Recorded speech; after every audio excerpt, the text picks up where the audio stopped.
తన ప్రభు వైపు తిరిగి ఉంటే, తన దేవునితో తన సంబంధాన్ని కలిగి ఉంటే, అతన్ని మీరు కొట్టినా, మీరు బంధించిన అతడు ఆగలేడు అని అప్పటి నుంచి తన యొక్క పద్ధతిని కాస్త మార్చుకున్నాడని చెప్పాడు డిఎల్ మూర్ గారు. ఏంటంటే, నా గురించి, ఆవిడ గురించి, ఆయన గురించి కాదు, నువ్వు ఎవరి వైపు తిరగాలి? దేవుని వైపు తిరగాలి. దేవుని వైపు తిరగని వారు ఎవడైనా సరే ఎటో ఓ చోటికి ఏదైనా వచ్చినప్పుడు కొట్టుకుపోయే ప్రమాదం ఉంటుంది.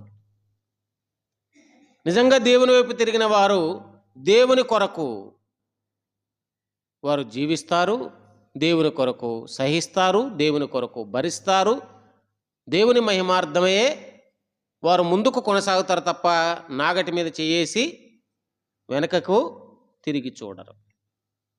కాబట్టి వీరి అంత్యోక్యలో ఉన్న శిష్యులు ఇంత గొప్పగా సంఘము జస్ట్ సువార్త విన్నది, ప్రభువు తట్టు తిరిగారు. ఎంత మంచి మాట అండి అది.